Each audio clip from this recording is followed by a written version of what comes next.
What's going on, everyone? Welcome back to Real Reds Talk and welcome to Unfiltered, where this show can go left, right, up, down, upside down. It can go everywhere.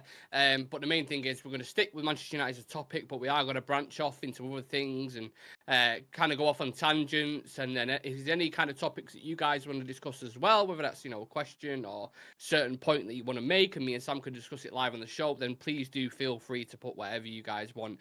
Obviously, there's a couple of talking points. I definitely want to talk to Sam about the injury crisis at the minute. I mean, we've not even kicked a ball yet, and there's an injury crisis, which is just in United fashion. So I definitely want to talk about that. I want to talk about Manchester United players out of contract next summer. And it's quite a big list, so I want to talk about that. Mixed reports on Matthias de Ligt coming in from Germany.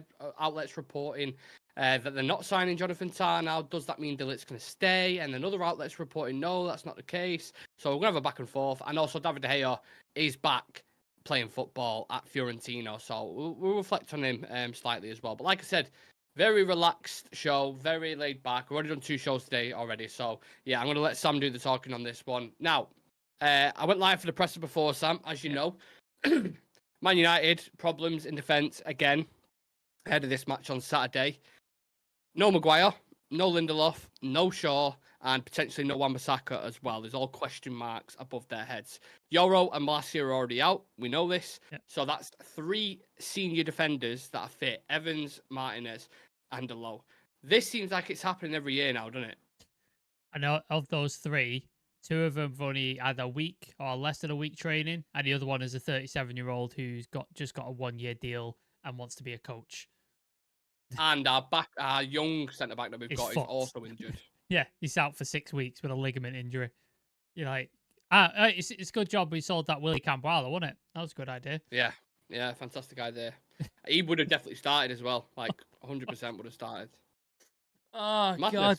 What are we doing? What are we doing in training? What's happening?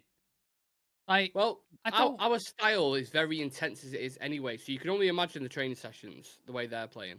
I want to touch on Luke Shaw separately, because I think that's a conversation we need to have. But the Harry Maguire one, he was not fit towards the end of the season, was he? Like, he had a hip injury and he was playing through it, and then he was out for the cup final.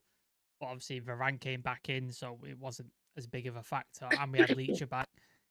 So he's been injured for a while. He's obviously didn't go to the Euros because he wasn't fit. So I don't know what this injury is that's still keeping him out. I don't know if it's the same injury. Did he say hip again? Was it still the hip they mentioned? I don't know. To be honest, I haven't seen detailed reports on what any of the defenders have got. So none of them. I don't know whether it's the same injury or not. I'm just speculating. But surely if he was injured at the end of the season, they would have backed off training completely and just let him heal. And then when he's 100% come back, I don't want to think that they're training him through this shit. That's why he's not fit. So yeah, rushing back for the Community Shield. That's a bizarre circumstance as it is. The Will Fish thing, I mean, did any of us expect him to play anyway? Like, is what it is, and ligament injuries happen. The Wan-Bissaka one, he was just playing last week. Yeah. What the fuck's gone on? What's happened? Training injury. And that's one thing I think I did see. I think it was 3 of them picked up an injury in training. That's mental. I just don't know. Are they trying to make him robust? Are they trying to I have no idea what they are doing behind closed doors. Someone needs to do something, and just because I know they got rid of a couple of backroom staffs, didn't they, with the medical staff. We cannot. I mean, it could happen, but we cannot go into another season like last year. We just can't for many, many reasons, and I'm praying to God that we don't. I'll touch on Shaw just because I found there was a discussion online that I found fascinating. I'd love to get your sort of take on it. So obviously he's historically not been fit for us. Like he's been, I think the only season he's had like a great availability was the first Ten Hag season, I believe. And then post leg break, he's been available for 40% of games or something like that. His record, I think, is really poor record. But when he is fit, he's arguably one of our best players that we have on the pitch, and is phenomenal. But again, when he's fit, which is not that often. Now, he went to the Euros, did not play for the first 4 or 5 games, had a couple of minutes here and there, so was supposedly fit to play, played in the final, started in the final, and now he's unfit. Do you think that was wise of us, wise of Shaw to go to the Euros when knowing his fitness was a question? Played in there, and now he's come back to United, and he's not fit again, and he was not fit most of last season. Like I'm questioning that. I'm questioning that big time from Luke Shaw. I question it definitely, and I the only thing really that United can do is advise him not. They can't stop him going. No. And they could just advise him. I'm And putting obviously, I'm putting it on Shaw. This, not United. yeah, of course. But obviously, Shaw, when you got an opportunity like that, and you're like, it's Euros, they might actually win it. You know, with the favourites to win it. Do I want to be a part of that? Yeah. And people might look at it as a little bit selfish, but I can't blame a man for wanting to go to a tournament with his country. I can't do it. But I mean, if he knows his body better than anyone else, and he was referring to this, for the Luton game, or Aston Villa or something, where he kind of forced it, and he was like, a bit my fault, bit the manager's fault, business fault. I think, in essence, whichever way you look at it, the final answer to the question is always, he's just never available. No, he's never ever available. On that as well, we've been talking about midfield thing, which is a massive issue, and I will touch on. Centre backs are obviously now an issue because of the injuries to Yoro and other people. Yep. Why have we not addressed left back? Why have we not gone out and bought a left back? Oh, I don't understand. Mazraoui, that's the thought behind him coming in it, because he can play both. Whereas when you put Wan-Bissaka at left back, we both know the crack there. It's just uncomfortable, just does not suit it there. I mean, it looks like Bambi on ice at right back, let alone left back. So I think that was the thinking with them that Ineos get done. But the deals at the minute with Dalot and Mazraoui, I mean, they're just dragging. They are really, really dragging. And it doesn't help. Had we not had the injuries, if Rasmus and Yoro was available, there wouldn't be as much pressure. No. But because they're not available, it's like, you know, the squad's depleted already, and it's the community fucking shield. It's not even the proper season that's kicking off. I just don't understand why we didn't go for a lights out left back. Like, I don't get it. I really, really don't get it. Yeah, Malacia. No, but like, why are we sorting a right back? Why are we going for a right back? What are we doing? Like, it's so mental. Like, Shaw, unreliable, as we just touched on, and is not fit again, which to me, I'm not shocked, but I'm also annoyed because it's just the same every fucking year. Malacia out for 18 months, and we don't know what his fitness is, and we don't know how. Ten Hag said within 3 months, was it 2-3 months? But how long is it going to take him to get up to speed? Is he going to be the same again? Don't know. Big question marks. And then Harry Amas, that's a lot to throw at a 17-year-old kid. Be like, yo, I started left back. I don't understand why a left back was not. Obviously, midfielder is priority, and then centre back. I don't know why left back wasn't on there as well. Like, it's bizarre to me. You mentioned before anything like, is it amortization? I can't. Amortization. I don't know. But what it is, so basically wages have a big say, almost more than what actual transfer fees do, which James was kind of explaining to us. So I'd imagine because they've got 2 left backs on a wage bill, there's no room, and obviously they can't sell Malacia. No. Maybe they could sell Shaw, but it'd be at a cut price because of his injuries. So that leaves them a little bit stuck. I'd say that's the only kind of bone that I'd throw to Ineos and United, that they've got 2 on the book. So bring another one in, and then if by some fucking miracle Malacia stays fit and Shaw stays fit, then you've got a selection issue. One player's going to be unhappy, and you go down a bit of a dark hole there in that sense. That's one thing I'd kind of throw to him. I'd love to see that if they did like a loan deal, like Region. Do you remember we got Region in? He did all right. I thought he was decent. Right. And then we let him go in January because we were like, oh yeah, Shaw's going to be fit, Malacia's going to be fit. And then we sold Alvaro Fernandez on top of it. And I'm just like, I see that same thing happening this year. I see doctors going, no, he's going to be fit. We don't need to sign somebody.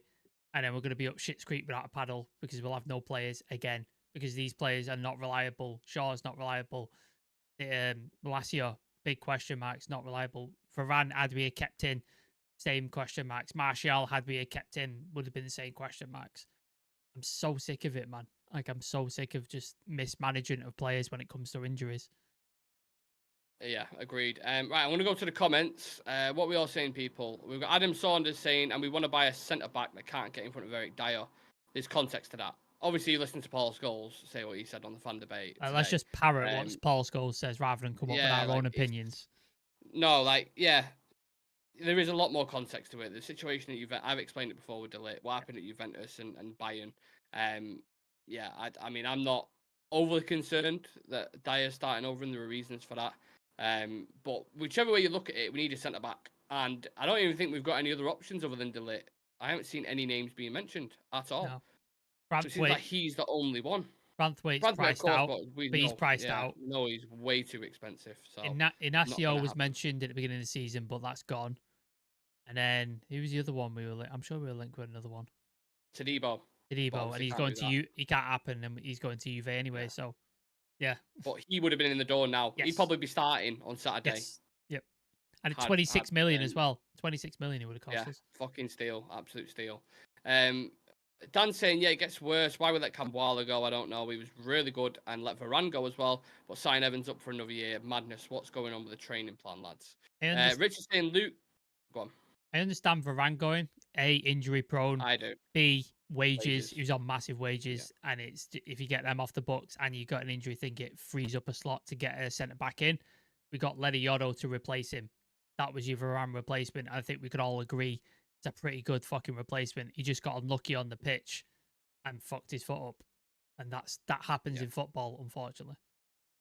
Yeah, correct. Luke Shaw's never been the same since the leg break. Tim saying, I do respect Shaw. I think he's just unfortunate. Listen, all of us have said on this channel, he's one of the best left backs in the league when it's available, but he's never available. So does it really matter? Football's you know brutal. What I mean? He's never on the pitch. Football's brutal, man. Like, the best ability is availability. If you're never available, you cannot be considered A, for the squad, or B, a great player. Like, it's just, if you're just constantly injured, it doesn't matter how good you might be on your day. If you're never available, there's no point. You have to be able to play. Yeah. As well as injuries as well, Sam, I was looking at a list before of players who are out of contract next summer. We already know there's some that have like a year left. So get ready for this. Tom Heaton, Victor Lindelof, Aaron Wan-Bissaka, Jonny Evans, Christian Eriksen, Hannibal Mejbri, Scott McTominay, Harry Maguire, Amad Diallo, Facundo Pellistri. Yeah. That's every player that is a lot of players. That's a team. There's probably, one you'd re-sign? Yeah, Amad. Yeah. Yeah. That's how many? McTominay can leave on a free. How many? Even still, though, Maguire and McTominay could leave on a free. And as much as people say, yeah, we'd sell him, get rid of him, they're still squad players. So you've got to replace them. Oh, yeah, you have to replace them. I think that's why we're trying to shift a McTominay and a Wan-Bissaka now. Like, we're trying to shift them out to get some money in for him to help with our FFP and our PSR. Because if they go for free, obviously we get nothing. And with Scott McTominay being an academy graduate, it's obviously all profit. Less so with like the likes of Aaron Wan-Bissaka and stuff like that. But yeah, I think that needs to be key. You need to be selling those sort of players. I was listening to, I think it was Talking to Devils the other day, and they were saying the reason we haven't just signed Wan-Bissaka to an extra year is because we already activated his +1 last year. Yeah. So this year that we're living is the +1, and I think it's the same for Scott McTominay. So that's why we can't just extend the deal with the +1. So that's why them two in particular need to go out the door. I think Harry Maguire's got +1. I think we could activate. Obviously, Tom Heaton and Jonny Evans just on 1-year deals anyway. Yeah. So I think that's it is what it is. Facundo Pellistri, he must be on the way out the door, surely. Like, I can't see him playing. Like, I can't see him playing. And Hannibal, I'm sure there was like links to is it Olympiacos with Pellistri? Yeah. It was close, and then Hannibal to Rangers or something like that. I saw. And then not heard anything on that. But I can't see them two staying. Like, I really can't. Like, and if they go for free, Hannibal's a bit of a sort of hit in it because we paid quite a lot for him, didn't we? As a young player, 12 million. Yeah, which for a young player is quite a bit of money. Yeah, those two are not that big of a hit, but yeah, I think you have to try and get money for the likes of Maguire, McTominay, and Wan-Bissaka, and Lindelof. I think you have to try and get some money for those because those are assets you could get some sort of transfer fee for. Do you know what the crazy thing is? Had we have not signed Jonny Evans up for another year extension, we'd have one centre back. Yep. Ready right now. One centre back. It'd be Casemiro in the centre back position again. Yeah, again. That is crazy. That is absolutely crazy. And yeah, off that list, Ahmad's the only one who I'm extending with that. The only guy who I think is worth it. The rest need to move on. But that is a big old clear out. I mean, I think Ineos knew what they was walking into. Yes. But I think they must be a little bit taken back by like, oh, well, maybe we've not been able to move on as many as we could or thought we could. Maybe they And now it hit a bit of a roadblock. maybe they overestimated or underestimated how easy it would be to sort of sell players.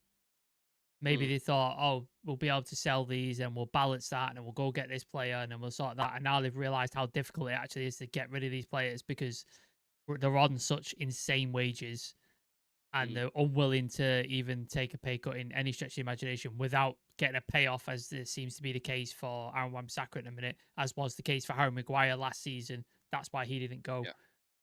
They're in that same position again. And like you said, and then you've got a bunch of players on the clock counting down to the point of they leave for free next year. Now, a couple of them, like we said, probably not asked about. Ericsson, probably not that asked about him. We didn't pay anything for him, so it's what it is.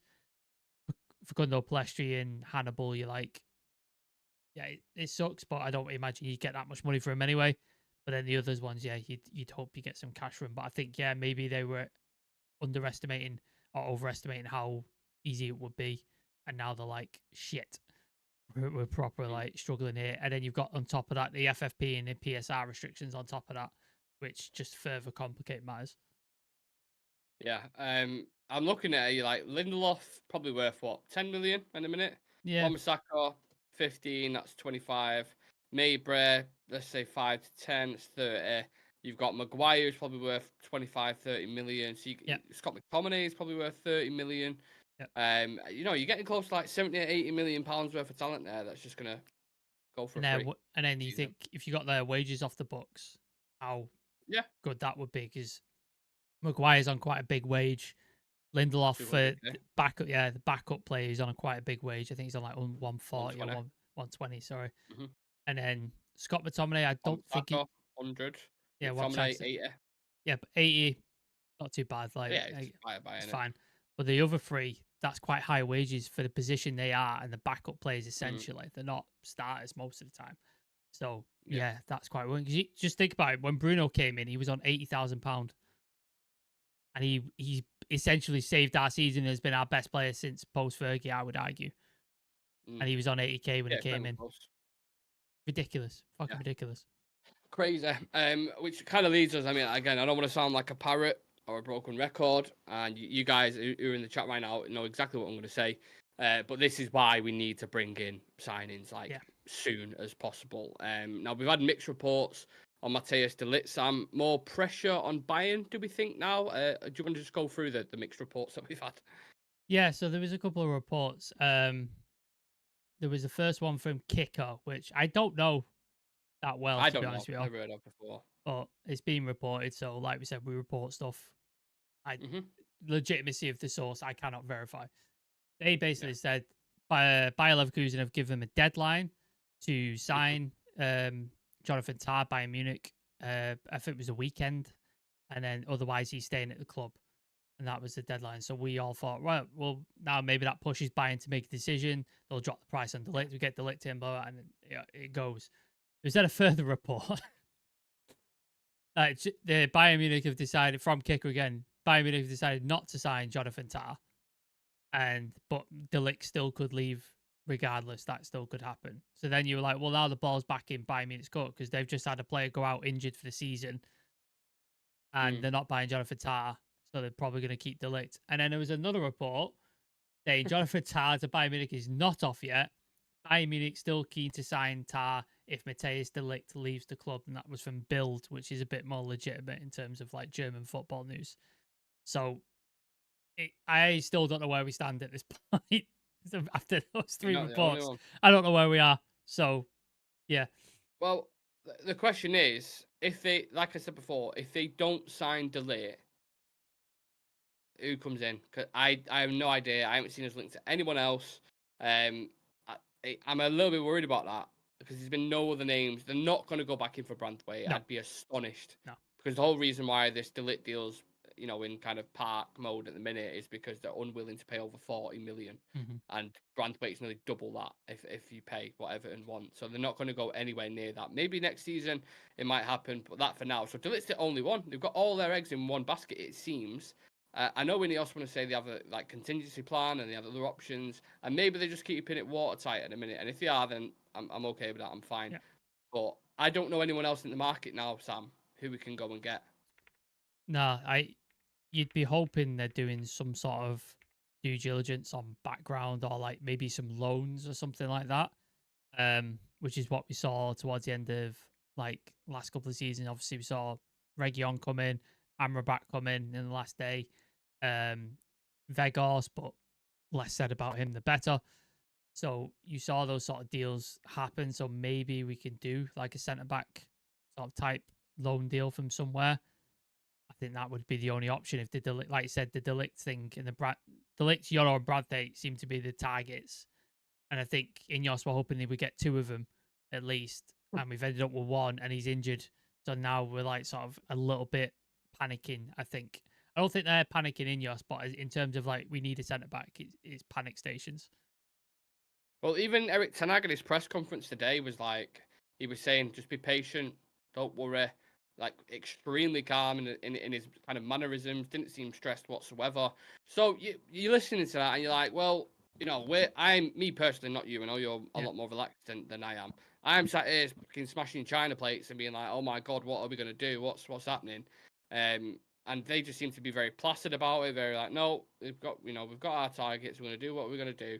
And I hope they do. I hope they do it. But there's 22 days left of the window, so you need to get a fucking move on. They really do. You've got to hope. You've got to hope they're telling him stuff behind the scenes. Like they've got, we've contacted this guy. We're sorting this. There's things happening. Obviously, we're not going to know everything. Like sat behind a desk and stuff like that. Obviously, Ten Hag will know more than we will. So you're hoping they're telling him stuff, or they're hoping they're working on stuff that we don't know about. That's all you've got to hope, haven't you? Because if they're not, it's going to be a long season. You can't blame United fans for being anxious because obviously under predecessors, or is it predecessors? Is that the right word? Yeah. You're used to it, yeah. Under predecessors, like they'd be waiting about and they'd be trying to make a deal with Diogo, and then it'd be a panic buy. So if the same happens again and this.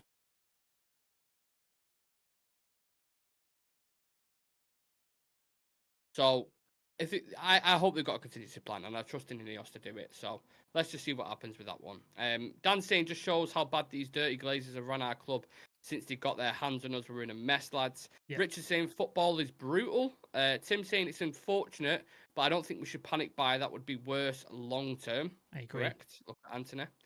BB says Evans and Martinez will be our centre back pair for Saturday with laughing faces. And Richard says, has recent events changed your expectations of the season? No, because I didn't have high expectations for the season. So my expectations are still relatively, I'd say, modest.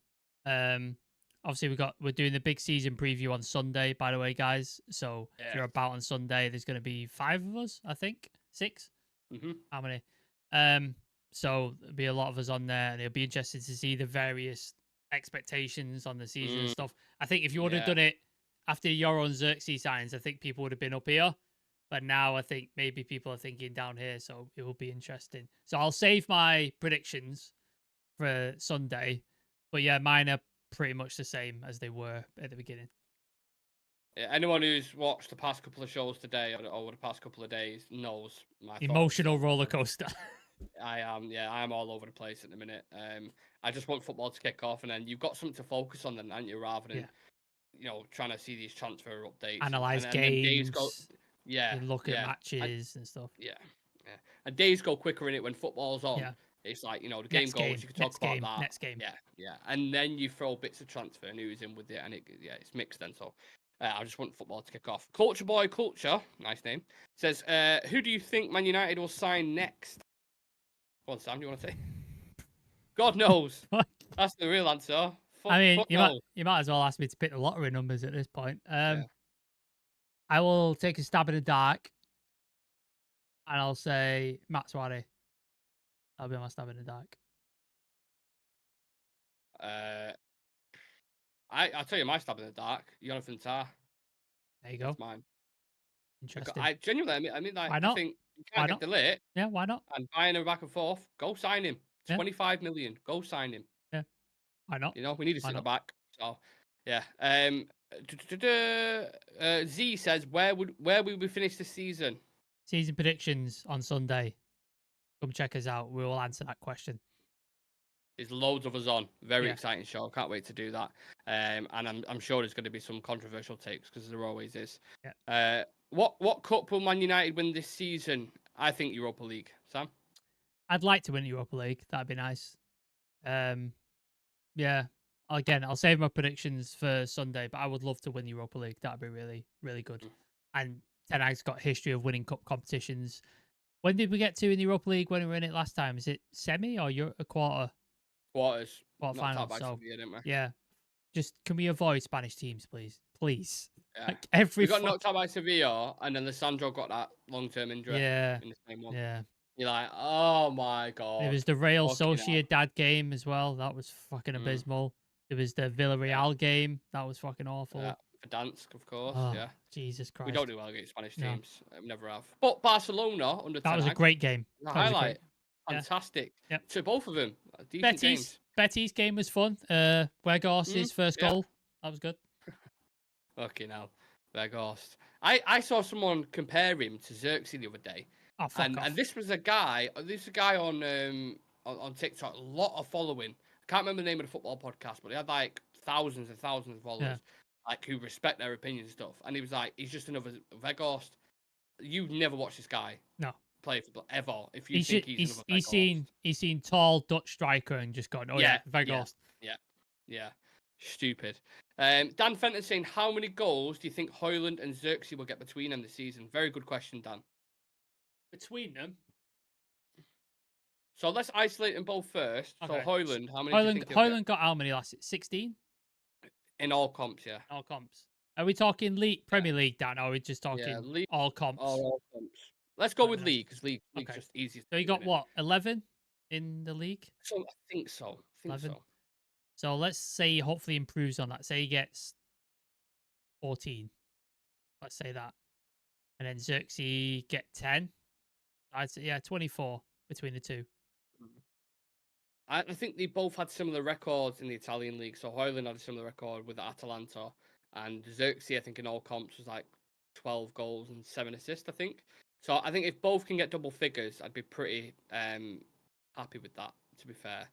I think double figures for both. That's what I'd probably say. Hopefully not. I put a Q&A thing and I totally forgot about it, and people have submitted questions. So let me just read a couple. Dan Fenton has asked, what made you guys want to start up a United YouTube channel? Nick, your baby. Oh, God. Fucking hell, taking this back. Wow. Yeah, good question. I'm trying to remember the start of it, to be honest. So, what I used to do, I used to go on Twitter Spaces where I met, I don't know if I've told you this before or not, Sam, actually. Met Dan? Where I met Dan and Chivy on a Twitter Space.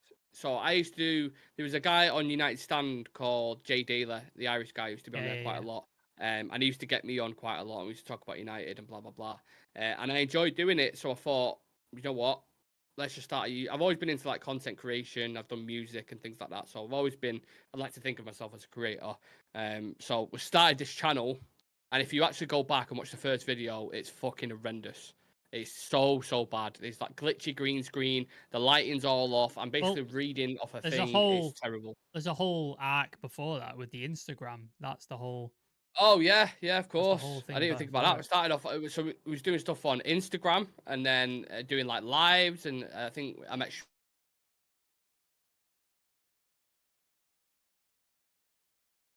Obviously, I've known Sam all my life, but the rest of him I actually met through things. Adam, how did I meet Adam? Is he on Instagram? Did he do an Instagram? Was it the quiz thing or something? Oh, no. So we did a quiz with the United Stand, actually. Yeah. And I actually had Goldbridge, Kev, and Jay on there doing a quiz with them. It was proper mad. And we had a lad on called Ross from Ireland who used to come on, and it was Adam was his mate. Yeah. And they did a stream together once, and then we got speaking to Adam, and then that happened. So yeah, this is going back years. It's mad thinking about it. So yeah, long answer for that, but that's how we started it effectively, and it just kind of came together, and here we are a couple of years later, getting close to 10,000 subscribers. Yeah. Crazy, right? Just my little thing is when Nick was doing it, and obviously I was watching them all, and I was like, "This is cool, man." I never thought I'd be able to do stuff like this. And I started saying, "Oh, get me on," because I was bored and I wanted to do something. So I got on, and then I started. I was working in sort of digital marketing and studios and stuff like that, and I started working in Photoshop and started doing a bit of graphics, doing thing, and I just sort of took that on, kind of, and ran with that, and then sort of pushed that a bit further, and we got a better following, stuff like that, and then we were like, let's try and crack YouTube, and we started doing those. Obviously, Nick's mentioned the video was shite edit from me, absolutely terrible edit, but Nick was equally on, not sort of collected on camera, just all bad. It's still on the channel. If you want to go watch it, please, like, go subject yourself. Oh, maybe don't, because you look at it, you might not look at me the same. But it's nice. It's nice. But it's nice to look at. If you look at the first video and then look where we've come to, like it's a nice little journey. So, and then we got. I think our first big break was getting a journalist on called Jonathan Schrager, who's covered United before, and he's now an MMA journalist. But he was great. Yeah. And then obviously Jay Motti coming on opened every door for us, like so many doors. So yeah, it's gone on and on. KHCID Junior. When we do a 10K, actually, we'll do the entire history. And we'll talk. I think so. Yeah, I think we should. Will Manchester United get top 5? We're going to answer that on Sunday. KHD Junior. We will answer that. Don't worry. Yeah. Tim 99. Do you know what position Ten Hag played? Midfield, I think. Was he a midfielder? Yeah. Also, a very strange geezer back in the day. I don't know if you've seen. There's an interview when he was in the Eredivisie, or I think it was the second division in Eredivisie, and he's been interviewed by a woman, and he's a little bit strange. Go watch the interview, and you'll know what I mean. It comes off a bit weird, and he's got like hair and stuff. It's like it looks very fucking strange. So I think he was a midfielder, but he's actually got a pretty good shot on him. I saw there was a video when he was young. It might have been when he was a kid, and he's on a television show, and is it Johan Cruyff is on the show, and he's asking him a question. I've seen that clip. I've seen that one. So yeah, they're all connected. Dutch football is very like kind of family orientated, and I think you keep freezing on Discord, Nick. You back with us? Was that you or me? No, it was you from my end. Was it? Did I freeze? Oh, I thought you freezed on mine. Oh, okay. Don't know. Well, we're back anyway. Is there more questions on the thing? Yeah. Happy days. Well done. This channel is top, lads, with all the work you guys put in. Thank you, Dan. Appreciate it. Richard with a very Richard comment. I am a creator also, Nick. I created a belly of Guinness. Love that. There you go. Love that. Guys, what we'd like Manchester United to change that can make us move forward? That's from Culture Boy. What would we like United to change that we can make us move forward? I'd like them to change the fucking nappies of these players that won't move on without a payment. That's what I'd like them to do. Really, I think when you could start to shift players. I mean, if we could have sold Casemiro, McTominay, and a couple others, and Maguire. Sancho, let's say, Maguire. that's £100 million and wages completely free, like a lot of wages as well. And it gives you so much more wiggle room. We'd already have a couple some more signings in by now. So the nappies are players who fucking are dragging the heels for extra millions. That's what I do. I would get rid of the Glazers. That's an easy answer, isn't it? Well, yeah, That moves everything forward. That moves everything forward so much easier. Everything moves forward. Yeah. Everybody's happy. It's like Thanos clicking his thing, isn't it? Everybody's happy. The fans of United, things get better immediately when those fuckers piss off. But yeah. Who do you think United should sell this transfer window? I think Nick covered that anyway. Jay spot on for Stretford Paddock. Yeah, Jay Motti is an absolute legend. The stuff he's done for us and our channel, the people he's introduced us to, the fact that he's had Nick on Paddock a few times and stuff. Yeah, Jay's top lad, absolutely top lad. Yeah, and anyone who's worked with him before will tell you the same thing as well. Like top lad. The reason we got the likes of Laura Whitwell on, the reason we got the likes of Kieran Maguire on, The reason why we're probably getting the guest that we're having on Tuesday on is probably because of Jay Motti. Because as soon as we drop his name, people go, yeah, we'll do it. Because we know Jay and they're sound with Jay and they're in for it. So, yeah. Jay's amazing. Tim saying he was a centre back mainly, also a defensive midfielder. That's Ten Hag. Yeah. There you go. Why do you not do Rumble? You know what Rumble is, Nick? Rumble is basically it's a streaming service that a lot of the controversial creators go on and stream on there because they're either banned from YouTube or they're banned from other things. So, like, I would say your Andrew Tates and them kind of figures of the world go on Rumble. That's why. Then. Yeah. I didn't know what we're not banned was. off YouTube, and I doubt we ever will, unless somehow there's a repeat of the sausage roll situation and they kick me off. But we should be all right. I get that, Nick. But if someone has given you a contract, why would you move for lesser money or prestige? That I understand. I know what you're saying because Maguire last season, I was saying the same thing. Like, it is a lot of money in that sense. But at the time, you look at it. If you're going to be a starting right back for a Premier League club, or a second choice right back, there's also a question there, like, why would you not go there and be the main man? If you're a footballer at heart and you're the most competitive player you want to be, then why not that as well? But I get both sides of it. I really do. It's a weird thing, like, because obviously I imagine most people in the chat, and me and Nick, we don't earn that much money. Like, we're not on multi-million-pound thing. Maybe some people in the chat are. I hope you are, but none of us are. And I think we think about it in a very different way to people who earn a shit ton of money. Like, we think, oh my God, we're playing for Manchester United. It doesn't matter how much they pay me. It's the dream and stuff like that. I think when you're earning that much money and you have for that long, to ask you to take a pay cut is extremely different to us because they think about it in a way different way than we do. Like, billionaires and rich people think about money way different than we do. We immediately just think this is the dream, this is the thing. They just think, no, this is money, less money than I'm on, and I think I'm worth more. That's how they approach it, and it's simple as that. If you wonder why a player doesn't move, it's always because of money. 100% because of money every single time. Majority of the time, yeah. Now, someone who was on a lot of money, Sam, at Manchester United, I believe about £300,000 a week, was David De Gea, and he has recently made a move back to football. He's now playing for Fiorentina, Sofian Amrabat's team, or former team, maybe, who knows. Now, at his time at Manchester United, appearances, club record, 190 clean sheets, 2 Premier League Golden Gloves, 1 Premier League, 1 Europa League, 1 FA Cup, 2 League Cups for David De Gea. Are you happy he's finally found his move? And are you also shocked as well at how long it's taken? That's got to be like the longest time out for a player of his quality, right? Yeah, it's weird. Like, everybody thought he was holding out for money, but then apparently Saudi came in and he turned it down. Yeah. So obviously it wasn't about money, or it wasn't all about money because he could have gone out to Saudi and earned a fortune by all accounts. So yeah, it's weird. It's very weird. Like, it didn't work for United anymore just because of the style we were trying to develop, and we're trying to move past and have a goalkeeper play with the feet, play out from the back, which he couldn't do. So I understand we had to move on. I think we could have, the way it was handled was a bit of a shit show.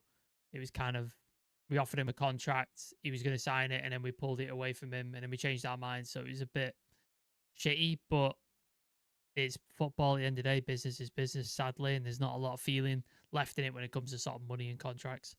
Yeah, it's good that he's getting back into football and he's found a club. I think Italian league will suit him well. I think it's a good sort of level of league to test himself in. Bit slower, less goalkeepers play out from the back. It's not a very common thing. So I think, I'm glad for him. I hope he plays well. I hope he helps Fiorentina out this season. And it's good to see him back, man. Hopefully I get to catch a couple of games in Europa Conference and watch him play. Be nice. Yeah. Is he a club legend?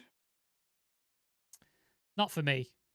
I think if you look at goalkeeper club legends, you got to look at obviously Van der Sar, Schmeichel, and if you want to go back to sort of the sort of Cruyff, not Cruyff era, I've got Cruyff on my brain, Busby era, you can look at goalkeepers from that era, but for me, no, I think he'd have to achieve a little bit more or be significantly more successful with United to be a legend. I still think he's won quite a bit in comparison. I also think as well he's beat Peter Schmeichel's clean sheet record at United. Look, Peter Schmeichel won the treble with us. Did he play more games though? I'm not sure, actually. I don't think it's too far away. Games played. I mean, Schmeichel was at United for what, 8 years, was it? 7, 8 years? And De Gea was there since 2013, left in Ten Hag's first season, so 2023. Yeah. So 10 years. So it's not too far away. I think the amount of games is quite a bit more now, isn't it? The sort of modern seasons and stuff. I think there's quite a lot of more games. Let's have a look because I want to see. Right, how many games did Peter Schmeichel play for Manchester United? Would you define Schmeichel and Van der Sar being legends for United? Schmeichel and Van der Sar? Yeah. Yeah, because they won Champions Leagues, yeah. Right. Would you compare David De Gea to them in any respect? What, in terms of ability? No, just in terms of like trophies won and the things he's achieved. Well, David De Gea's won a Premier League. So. Yeah, one Premier League. How many Premier Leagues did Van der Sar and Schmeichel Van der Sar's won one Champions League. I know, but how many Premier Leagues did they won? Van der Sar, I don't know. I'd say at least 3 or 4. Yeah. So yeah. I think Schmeichel's won quite a few.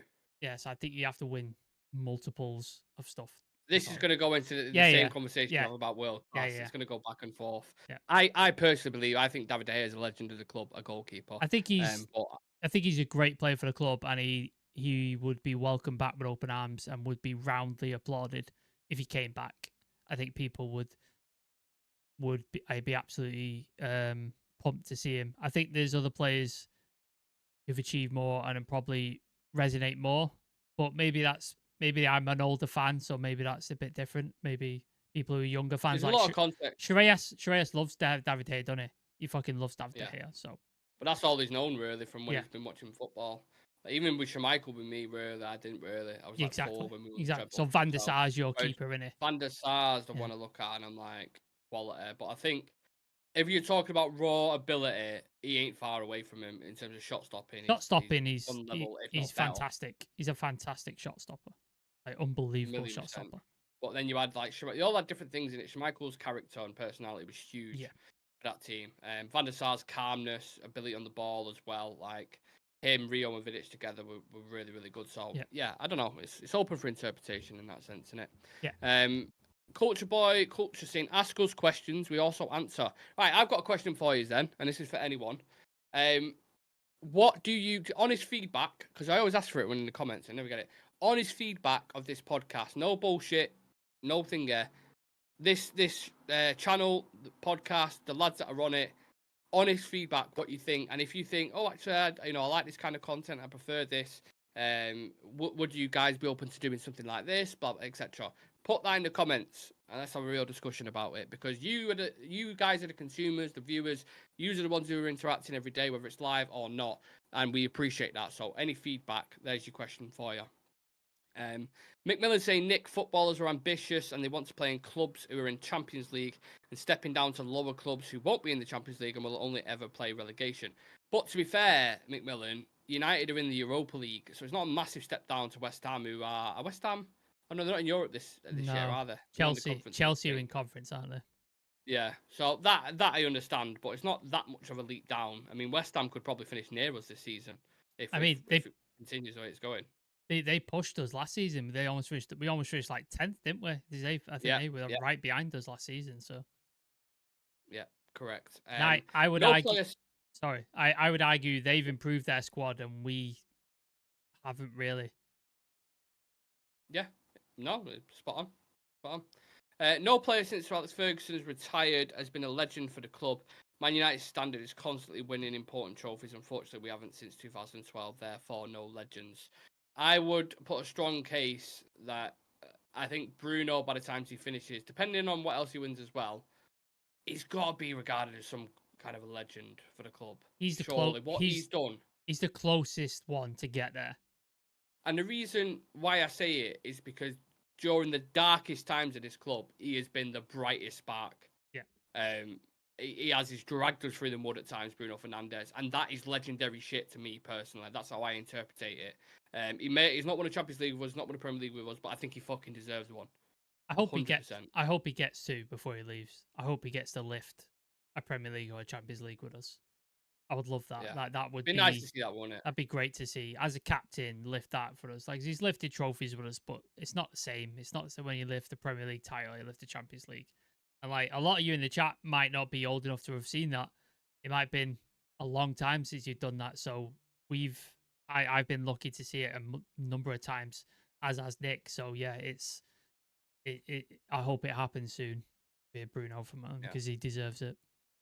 He's running out of time though, isn't it? Like if it's 30. I don't see it happening personally, but I would love that, to be fair. Right, let's have a read. It's Sam. He's in the chat. There he is. Oh my god. Where have you I been? missed you. Where have you been?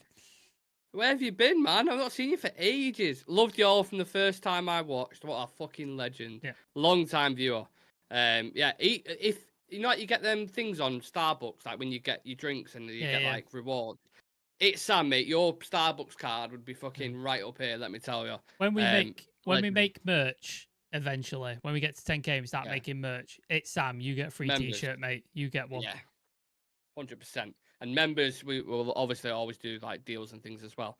Culture Boy Clutch says, I like this podcast, but put more people so it could be more entertaining, like more people on this podcast, like a guest or something. I still have more to say. What you say about that? Okay, I don't.